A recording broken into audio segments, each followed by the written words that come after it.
झारखंड के रेल यात्रियों के लिए एक बड़ी खुशखबरी है। रांची से जल्द ही 2 नई ट्रेनें चलने वाली हैं। इनमें एक वंदे भारत एक्सप्रेस है। वंदे भारत एक्सप्रेस ट्रेन रांची से भगवान जगन्नाथ की नगरी पुरी के लिए चलेगी। वहीं रांची से जयपुर के लिए भी सीधी ट्रेन शुरू हो जाएगी। दक्षिण पूर्व रेलवे ने रेलवे बोर्ड को इसका प्रस्ताव भेजा है। मुख्यालय के एक अधिकारी ने बताया है कि रांची से मदार जंक्शन तक अक्टूबर से दिसंबर 2024 तक स्पेशल ट्रेन चलाई गई थी, जो पूरी तरह से सफल रही। इस ट्रेन में यात्रियों की संख्या भी अधिक थी। इसी को देखते हुए दक्षिण पूर्व रेलवे के मुख्यालय ने रेलवे बोर्ड को इस ट्रेन को फिर से चलाने का प्रस्ताव भेजा है।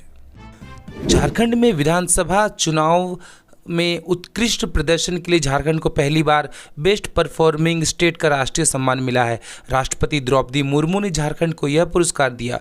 झारखंड के मुख्य निर्वाचन पदाधिकारी के रवि कुमार को राष्ट्रपति द्रौपदी मुर्मू ने राष्ट्रीय मतदाता दिवस पर राष्ट्रीय सम्मान समारोह में पुरस्कृत किया। कार्यक्रम का आयोजन नई दिल्ली के जोरावर ऑडिटोरियम में हुआ। झारखंड को बेस्ट परफॉर्मिंग स्टेट का राष्ट्रीय सम्मान मिलने पर झारखंड के मुख्य निर्वाचन पदाधिकारी के रवि कुमार ने राज्य के मतदाताओं और सभी राजनीतिक दलों को धन्यवाद दिया।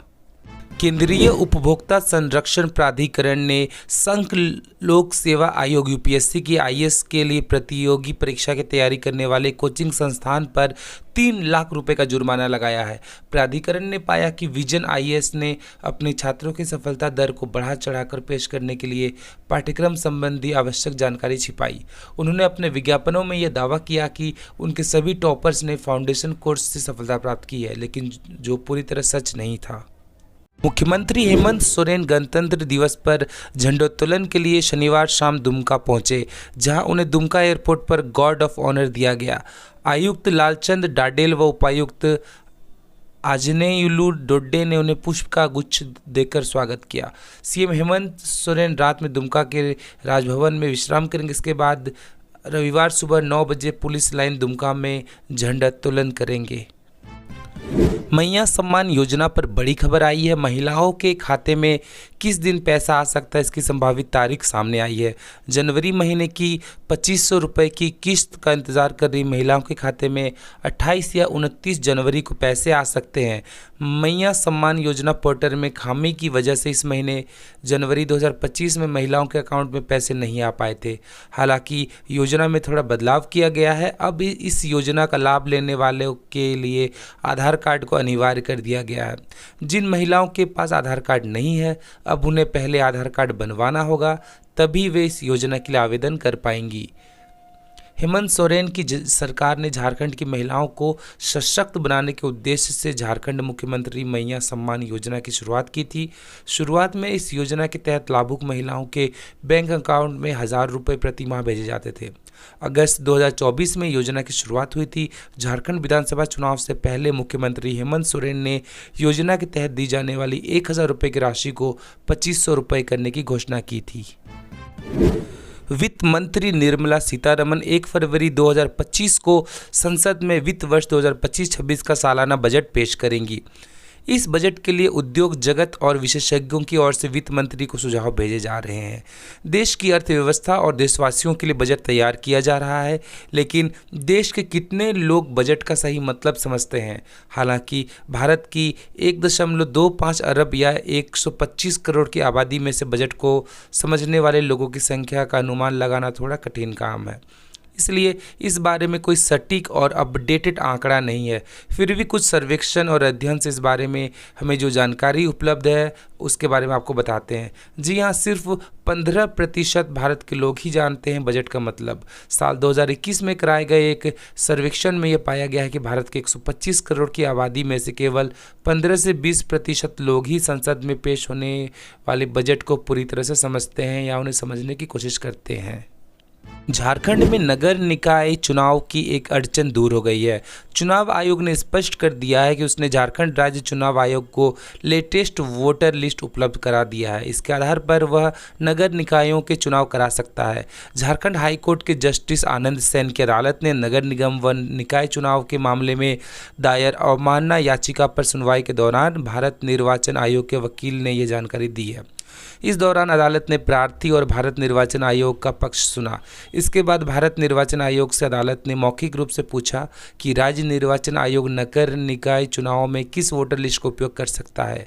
अदालत ने ईसीआई को मामले की अगली सुनवाई के पूर्व उक्त आशय का शपथ पत्र दायर करने का निर्देश दिया है।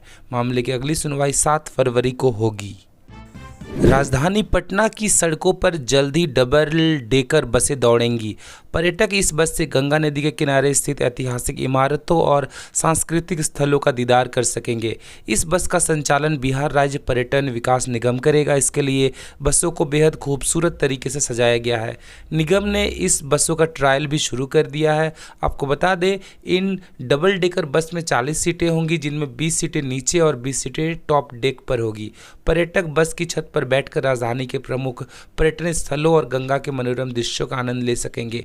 एक ट्रिप का किराया महज 100 रुपये तय किया गया है। इस यात्रा के दौरान बस में गाइड भी रहेंगे, जो पर्यटकों को रास्तों में पड़ने वाले स्थानों के बारे में जानकारी देंगे। भागलपुर ऑनलाइन गेमिंग ऐप्स में पैसे गंवाने के बाद खुद के ही अपहरण की साजिश रचने के मामले का पुलिस ने खुलासा किया है। मामले में पुलिस ने एक युवक को बरामद कर लिया है। उधार लेकर ऑनलाइन गेमिंग ऐप में युवक ने पैसे लगाए थे और हारने के बाद उसने अपने ही अपहरण की साजिश रची। एक दिन पूर्व ही युवक की मां ने सबौर थाना में केस दर्ज कराया था। पुलिस ने 4 घंटे के अंदर केस का खुलासा कर दिया। युवक को पुलिस ने कोर्ट के सामने पेश किया। इधर मामले में पुलिस अब उल्टा उसी युवक के विरुद्ध कानूनी कार्रवाई करने की तैयारी कर रहा है, यानी युवकों को अपराधी बना रहा है गेमिंग ऐप। भागलपुर में खुद के अपहरण की रची साजिश, मां से ही मांगी फिरौती। झारखंड में गणतंत्र दिवस मनाने की तैयारी पूरी हो चुकी है। राजधानी में 100 पुलिस बल को सुरक्षा में तैनात किया गया है। विधायकों, मंत्रियों की सुरक्षा को लेकर भी पुलिस मुख्यालय ने अलर्ट जारी किया है। डीआईजी और एसपी को जरूरी दिशा निर्देश भी दिए गए हैं। आपको बता दें, गणतंत्र दिवस के मद्देनज़र झारखंड की राजधानी रांची में 1000 पुलिसकर्मी तैनात किए गए हैं। इसमें रैफ, जैप, जेआईआरबी, जिला पुलिस बल, पुलिस के जवान और पदाधिकारी शामिल हैं। साथ ही सभी विधायकों और मंत्रियों सहित अन्य महानुभावों की सुरक्षा को लेकर पुलिस मुख्यालय ने अलर्ट जारी किया है। पुलिस मुख्यालय ने सभी जिलों के पुलिस अधीक्षकों, एसपी को पत्र भी लिखा है। इसमें सभी जिलों के एसपी से कहा गया है कि सुरक्षा की दृष्टि से सतर्कता बरतें और सुरक्षात्मक कार्रवाई करें। रेलवे स्टेशनों, बस स्टैंड्स और एयरपोर्ट पर भी सतर्कता बरतने के निर्देश दिए गए हैं। कहा कि सभी रेंज डीआईजी अपने अपने रेंज में सुरक्षा व्यवस्था की विशेष मॉनिटरिंग करें।